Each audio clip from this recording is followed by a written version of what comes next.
화제에 뜬 뉴스 정리합니다. 프레시안 이명선 기자, 안녕하세요. 안녕하세요. 좀 아까 BMW 얘기했습니다만 오늘 에쿠스 차량 불이 또 화제예요. 그렇습니다. 새벽 1시께 국도에서 서행 중이던 에쿠스 승용차에서 불이 나서요. 한 명이 사망하고 한 명이 중상입니다. 아직 정확한 화재 원인은 밝혀지지 않았는데 다만 하루가 멀다 하고 이 BMW 화재에 놀란 소비자들이 국산차에서도 원인 불명의 화재가 나자 브랜드별 자동차 화재 사고를 면밀히 밝혀달라며 청와대에 청원글을 올렸습니다. 브랜드별 자동차 화재 사고. 네. 진짜 필요한 조사 같은데요. 청원인은 마녀 사냥하듯 한 브랜드만 얘기할 것이 아니라 전체 자동차 업계에 대한 투명성 확보를 통한 소비자 보호가 필요하다고 주장했습니다. 지금 그런 게 필요합니다, 정말. 그렇습니다.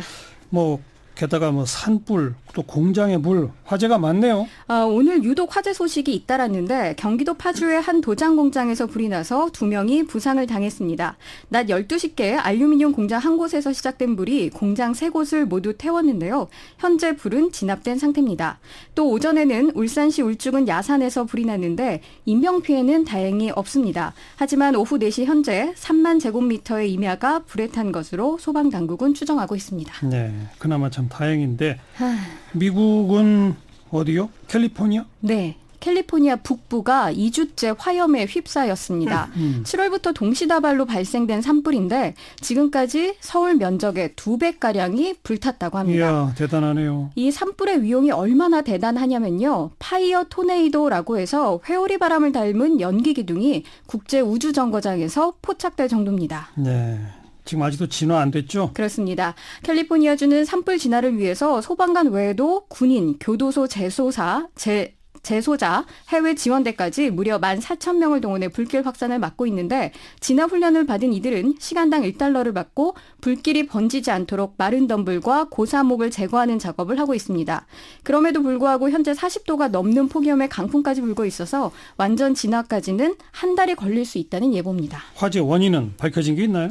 동시다발로 발생을 해서 아무래도 자연 발화 가능성에 무게가 실리고 있는데 이런 가운데 트럼프 대통령이 벌목업체를 과도하게 규제한 환경법 때문이라고 지적해서 구설에 올랐습니다.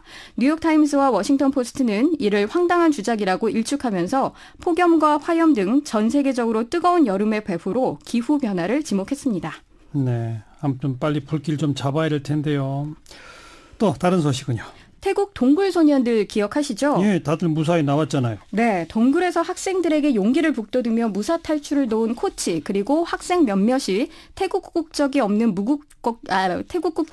무국적자였는데 그랬어요? 네, 이들에게 태국 국적이 주어졌습니다. 예, 러시아 월드컵 결승전에 초청한다 그랬었는데 그건 안 됐었잖아요. 그 이유가 여권 발급을 받을 수 없는 무국적자였기 때문인데요. 그것도 있었군요. 네, 코치의 경우는 미얀마를 탈출해 태국으로 넘어온 난민으로 알려져 전 세계의 주목을 받기도 했습니다. 마약과 범죄 그리고 소수민족 간 분쟁 등으로 미얀마를 떠나 태국으로 온 난민만 48만 명에 이르는 것으로 알려졌습니다. 하지만 태국 행정당국은 코치와 학생들에게 태국 시민권이 부여된 것은 동굴 고립 사건과 무관하다며 생환자에게 특혜를 준 것은 아니라고 거리를 뒀습니다.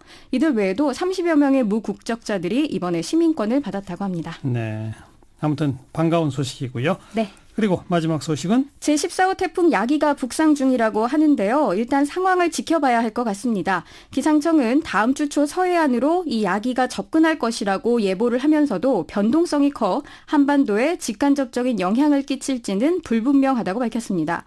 현재 한반도 폭염의 원인인 북태평양 고기압이 워낙 강해서요. 오히려 중국 쪽으로 이 야기 태풍이 밀릴 수도 있다는 예보입니다. 네. 태풍을 기다려보긴 처음이다.